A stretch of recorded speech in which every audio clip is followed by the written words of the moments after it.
너희는 외모만 보는도다. 만일 사람이 자기가 그리스도에게 속한 줄을 믿을진대 자기가 그리스도에게 속한 것 같이 우리도 그러한 줄을 자기 속으로 다시 생각할 것이라. 주께서 주신 권세는 너희를 무너뜨리려고 하신 것이 아니요 세우려고 하신 것이니 내가 이에 대하여 지나치게 자랑하여도 부끄럽지 아니하리라. 이는 내가 편지들로 너희를 놀라게 하려는 것 같이 생각하지 않게 함이라. 그의 편지들은 무게가 있고 힘이 있으나 그가 몸으로 대할 때는 약하고 그 말도 시원하지 않다 하니 이런 사람은 우리가 떠나 있을 때의 편지들로 말하는 것과 함께 있을 때에 행하는 것이 같은 것임을 알지라. 아멘. 고린도후서 10장에서 13장 끝장까지는 사도 바울이 고린도 교회의 일각에서 제기되었던 자신의 사도권에 대한 방어, 구체적인 방어와 그리고 설득 작업이다, 이렇게 말씀을 드릴 수가 있겠습니다. 근데 구체적으로 어떤 사람들을 대상으로 이 10장에서 13장까지의 내용이 전개되고 있느냐, 오늘 본문 말씀에서 그 답을 좀 우리가 알아볼 수가 있습니다. 1절 말씀에 보니까요, 이 구체적인 대상이 외모만 보는 너희라고 그렇게 말씀을 드릴 수가 있겠습니다. 근데 이 직접적인 바울의 대적자들, 이른바 문제적인 순회 선교사들, 순회 전도자들이 이 대화의 직접적인 상대는 아니었어요. 사도 바울은 이 사람들과 굳이 논쟁을 하려고 하지 않습니다. 고린도 서신을 통해서요. 그러니까 지금 이 고린도 서신의 수신자로서 생각하고 있는 것은 이 문제적 순회 선교사들에게 현혹된 사람들, 이 사람들에게 현혹돼서 그 순회 선교사들이 말하고 또 퍼뜨렸던 그 시각을 공유한 사람들이다, 이렇게 말씀을 드릴 수가 있다고 하는 것이죠. 그러니까 우리가 신앙생활 하면서 사이비 이단들과 말을 섞고 또 그들과 교류를 하려고 한다, 이게 이 부분에 대해서 저는 사실 좀 개인적으로 매우 큰 의구심이 있습니다. 우리나라 사이비 이단 문제가 워낙 심각하다 보니까 우리 세대 또 우리 이전 세대 모두 사이비 이단들과 토론회 같은 것을 한 적이 있습니다. 근데 토론회 같은 것을 했을 때 어떤 일이 벌어졌겠습니까? 성경을 구구절절 우리가 하나하나 확인을 해보면 사실 사이비 이단자들의 말이 맞는 것이 없습니다. 그 전후 맥락에 하나도 맞지 않거든요. 그러니까 이제 그 모든 지상 논쟁이 됐든지 토론회가 됐든지 통일교나 신천지나 이런 곳에 그 소위 말하는 교주들이 와가지고 등장해가지고 얘기를 해보면은 이제 하나하나 조목조목 다 그 이단 연구가들, 이단 사역자들에게 이 깨진다고 해야겠죠. 그 말이 딱 깨지고 철저하게 패퇴합니다. 그런데 결론은 어떻게 나느냐? 그 모든 그 사람들이 정말 망신을 당하고 하나하나 논박당했던 것은 다 어디론가 사라지고요. 자기들 그 무리들 가운데에서 우리 교주님이 승리하셨다, 이러고 이제 결론이 나는 거죠. 그래, 아전인수격으로 그들의 선전선동에 이용이 되는 그러한 요상한 결말이 나는 경우를 보게 됩니다. 그래서 이런 사람들, 이 영적인 사기에 너무나도 능한 사람들이라 말을 굳이 섞을 필요가 있을까 하는 것이 솔직한 심정이죠. 사도 바울이 이 문제적인 순회 선교사들을 붙들고 이 사람들을 이기려고 들지 않았어요. 그럴 필요가 없는 사람들이고요. 지금 관심을 기울이려는 사람들은 현혹된 성도들은 아직 가망이 있는 것이죠. 희망이 있어서 당장은 현혹돼서 어떤 주관적인 확신을 갖게 되었을지라도 그 객관적인 상황을 잘 다시 인식을 할 수가 있게 된다면, 또 하나님의 말씀을 다시 잘 새겨서 읽고 들을 수가 있게 된다면 돌이킬 수 있는 희망이 있는 것 아니겠습니까? 그래서 사도 바울이 조목조목 반박하고 설득해 주고자 한다는 것이죠. 이단 사역자들, 이단 연구자들 그 말씀을 들어보면은요, 특히 이 신천지에 이렇게 포섭되었던 청년들이 빠져나오게 되는데 어떻게 빠져나오느냐? 그 모든 이야기들을 조목조목 다 반박을 해준대요. 그쪽에서 배웠던 이야기들, 전후 맥락이 맞지 않는데 그들의 그 시스템 쪽에서는 그것이 진리인 것처럼 인식이 되거든요. 그것을 하나하나 전후 맥락을 보여주고 성경의 관련 구절들을 다 이렇게 보여주면서 너 이것을 잘못 알고 있어 라고 하는 것을 하나하나 납득을 시켜줘야만 어느 순간 눈이 탁 열리고 마음이 확 열리면서 아, 내가 잘못했던 거군요 하고 인정을 할 수가 있게 된다고 하는 것이죠. 지금 사도 바울도 조목조목 반박하고 함으로써 이 성도들을 설득하고자 하고 있다. 이렇게 말씀을 드릴 수가 있습니다. 자, 그렇다면 이 현혹된 성도들이 공유했던 문제적인 순회 선교사들의 시각은 어떤 것이 있을까요? 첫 번째로 외모만 본다고 하는 것입니다.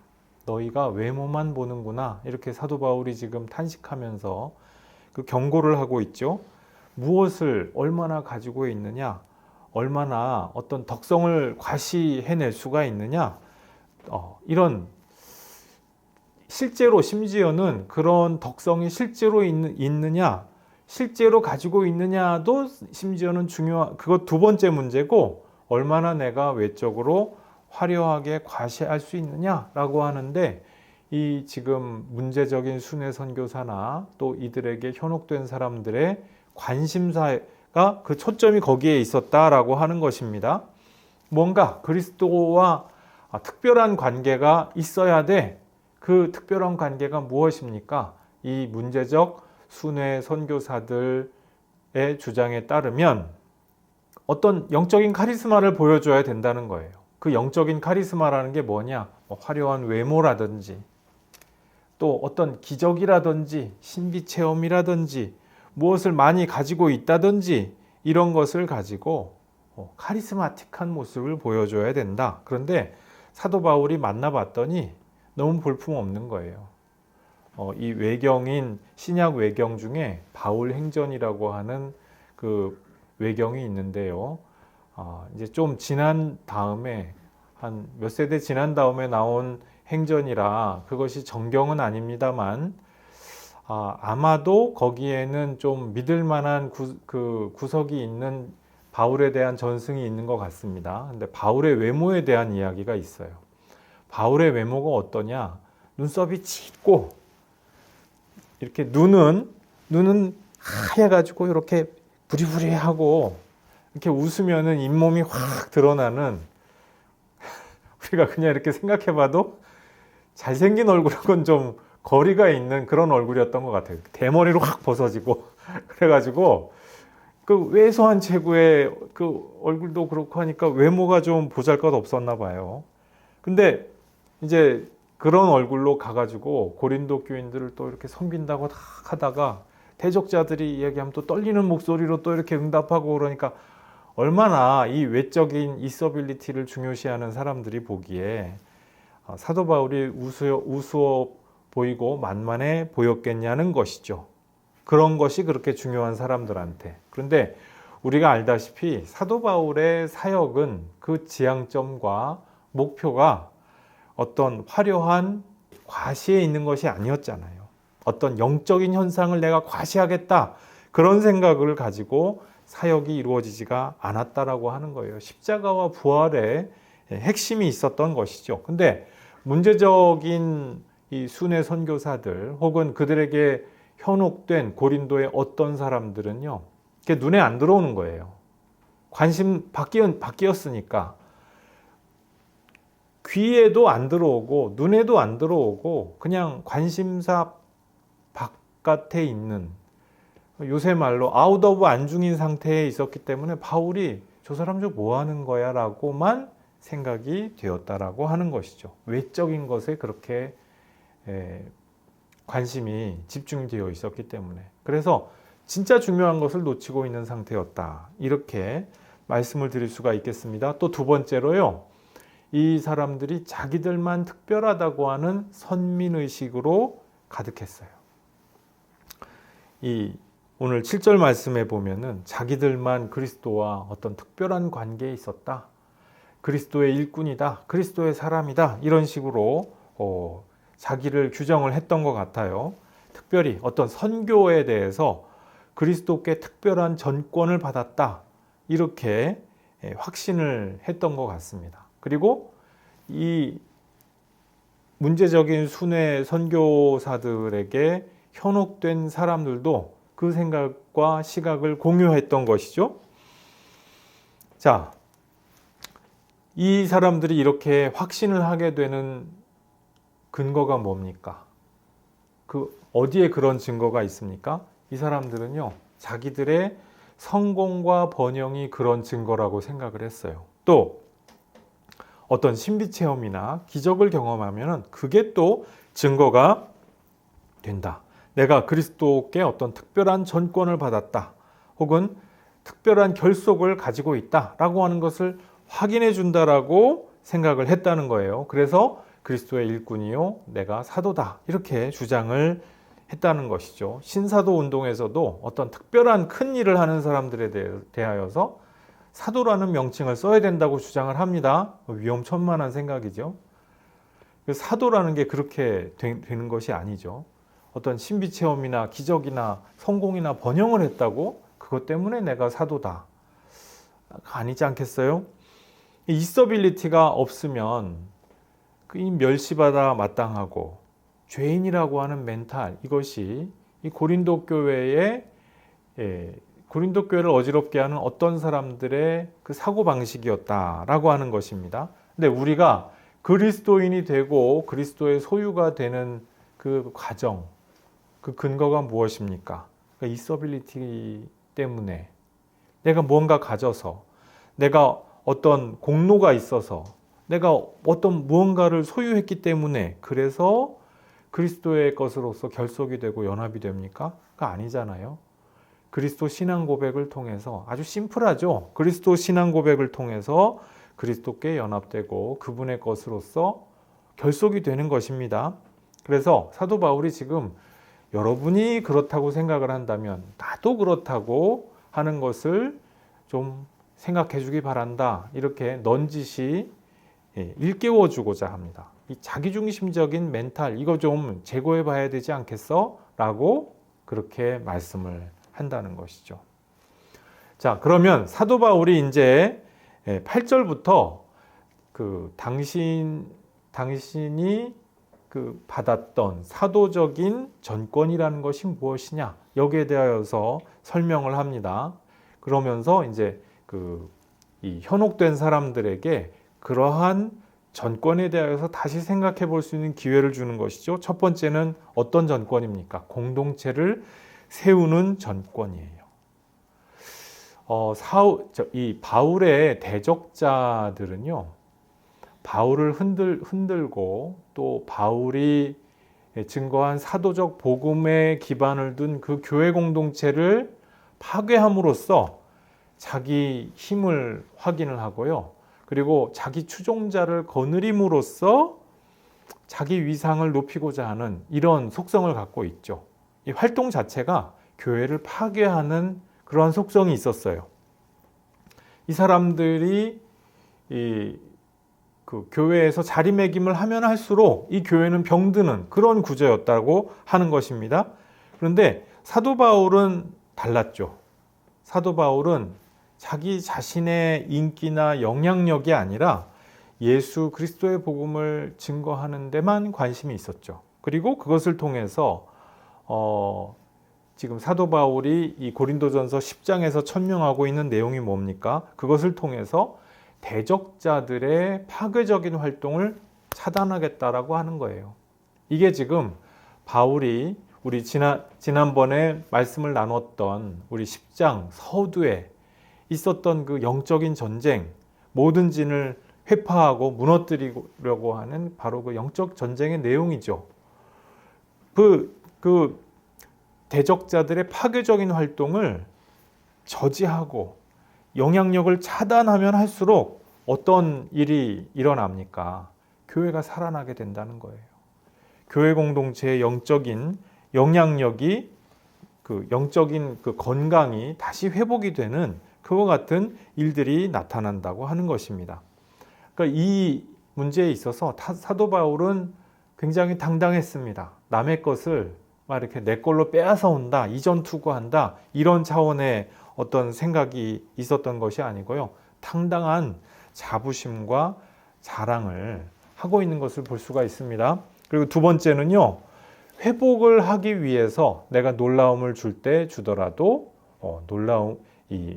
그 회복을 시키고자 한다라고 하는 게 바울의 또 하나의 목표였습니다. 9절 말씀해 보니까요, 이 사도 바울이 지금 좀 강한 이야기를 하고 있지 않습니까? 너희가 외모만 보는구나. 이거 약간 나무라는 꾸중과도 같은 말씀 아니겠어요? 그런데 이렇게 좀 강한 말씀을 세게 한다고 해서 와, 저 사람 봐. 우리한테 막 센 말을 해. 그러면서 사람들을 놀래키고 겁박하고 그래서 겁줘가지고 단죄하고자 하고 겁주고 단죄하려고 하니까 너희들 꼼짝 말고 나한테 돌아와. 이런 식으로 위협하는 그 투가 아니라는 거예요. 공동체를 회복하는 데 관심이 있기 때문에 혹시 놀라더라도 그 놀라움을 주는 목적이 무엇이냐? 회복의 목적이 있다. 충격 요법을 통해서라도 어떻게 해서든지 다시 회복하려고 하는 거니까 그것을 좀 알면 좋겠다. 여러분을 겁박하는 내용이 아닙니다. 이것을 다시 한번 말씀을 하고 있죠. 이 사도적 전권이 그러니까 사람들을 돌보기 위한 것이고 회복하기 위한 그러한 전권이지 겁박하고 사람들에게 막 권위를 휘두르고 권세 부리고 그러한 것이 아니라고 하는 것입니다. 자, 10절, 11절 말씀해 보니까요. 이 사도적인 전권은 언행이 일치하는 사도적 전권이다. 이렇게 말씀을 드릴 수가 있습니다.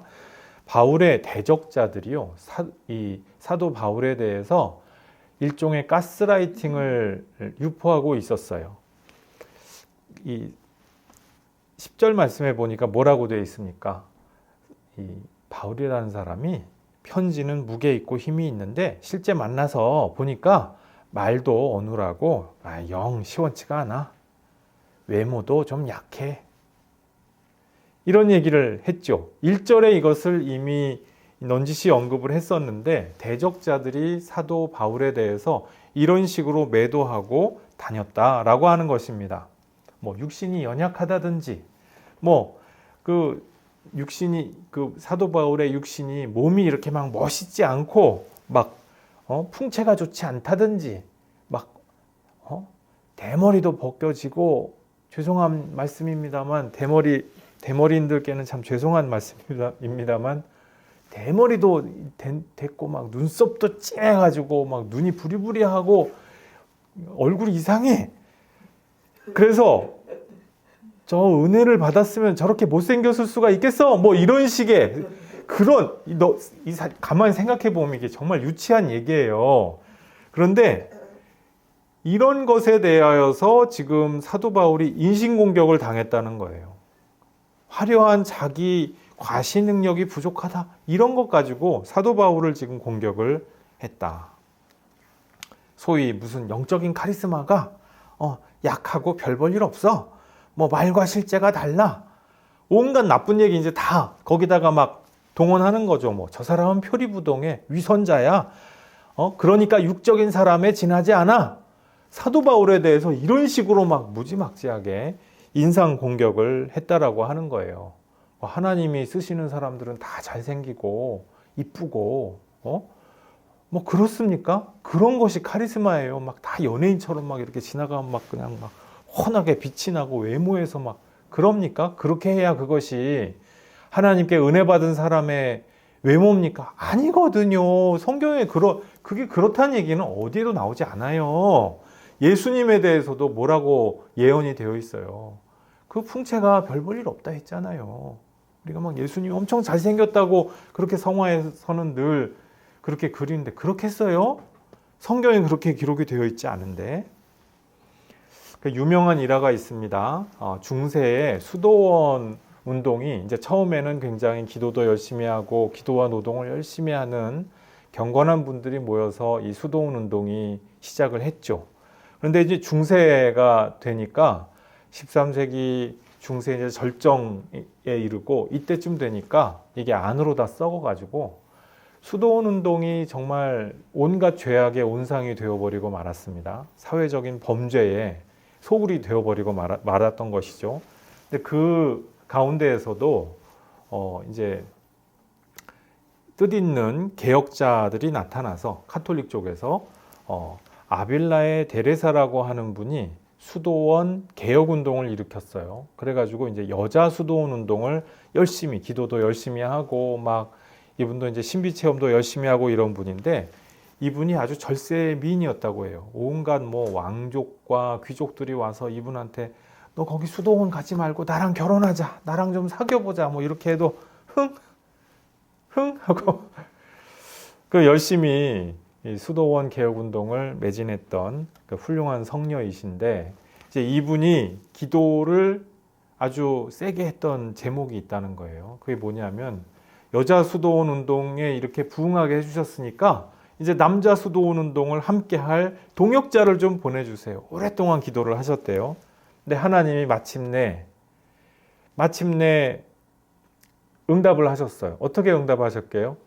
이 아빌라의 테레사는 아주 절세의 미녀라고 했잖아요. 근데 딱 그 기도의 응답으로 온 동역작감으로 딱 나타난 그 남자분이 딱 나타나는데 아이고 하나님 저한테 동역자를 보내주시라고 했더니 반쪽만 보내주셨군요. 그 외모가 어땠는지 짐작이 가죠. 아주 볼품없게 못생긴 그 한 30살쯤 이렇게 자기보다 어린 새까만 그 후배 같은 그런 남자분이 왔더래요.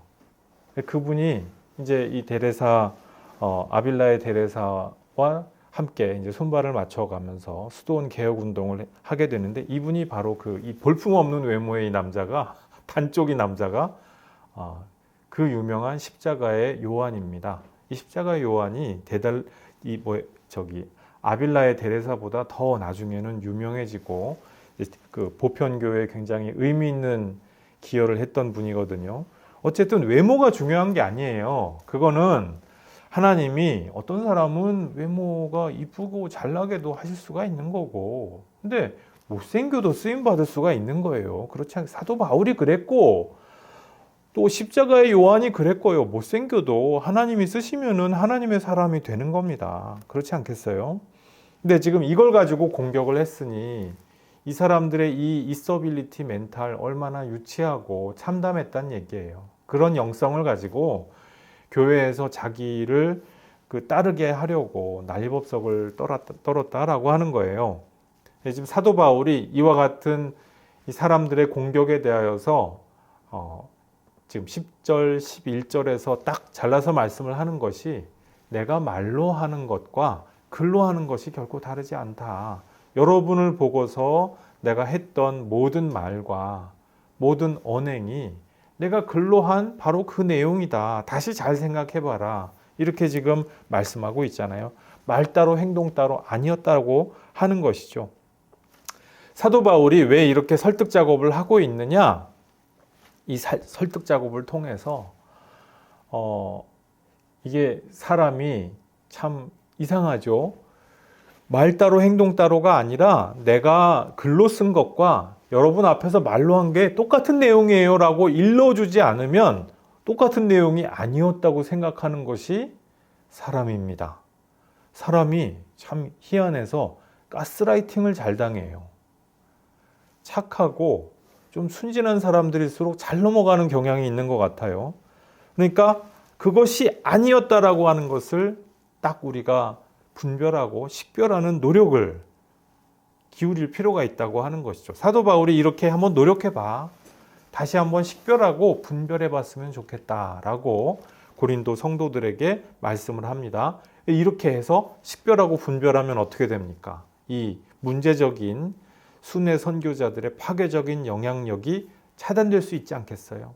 거기서 딱 중단시킬 수 있지 않겠어요? 그래서 새로운 고린도 교회 방문 전에 이것을 딱 근절하고 차단시키고자 하는데 사도 바울의 관심이 있었다고 하는 것이죠. 나중에 이제 보면은 13장에까지 이 이야기가 계속 이루어지면서 내가 여러분한테 가서 그때는 용서하지 않을 겁니다라고 굉장히 무서운 말씀을 해요. 근데 그런 일이 일어나지 않도록 영향력을 차단시키고자 하는 노력을 계속 기울이고 있다라고 하는 것입니다.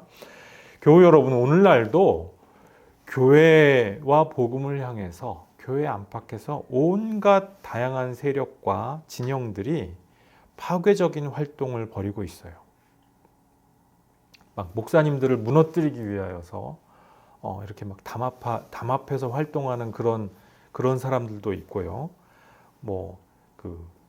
이 온라인에서 댓글 부대 같은 것도 신흥종교 집단들이 운영을 하고 있고요. 저도 거기서 이제 빠져나온 분들한테서 제가 직접 들은 내용이 그렇습니다. 그러니까 이 세상 영들이 다양한 모습과 다양한 방법을 통해서 교회와 복음에 대하여서 가스라이팅을 하고 있는 것이 현실이다라고 하는 것입니다. 교회 공동체가 어떻게 대처해야 되겠습니까? 여기 현혹돼서는 안 된다는 거예요. 사도적인 실천과 사도적 전권을 사도 바울로부터 우리가 계승해야 마땅하지 않겠어요? 그렇게 해서 여기에 대해서 악에게 지지 말고 선으로 악을 이기는 이 사도적인 대처가 필요합니다. 영적 대적을 해낼 수가 있어야 하겠다는 것이죠. 우리 교우 여러분들 모두 이 세상의 모든 거짓과 허위에 현혹되지 아니하고 참과 거짓을 온전히 식별하고 분별해낼 수 있는 지혜로운 성도 여러분들 모두 되시기를 주님의 이름으로 축복합니다. 기도하시겠습니다.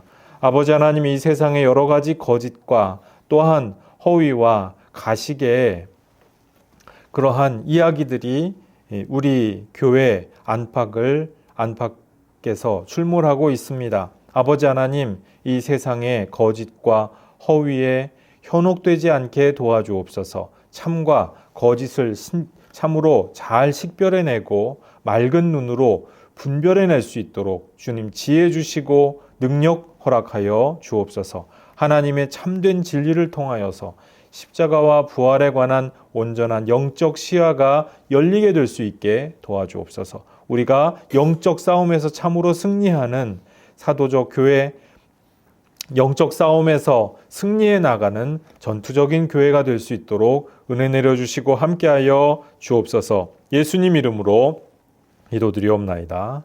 아멘.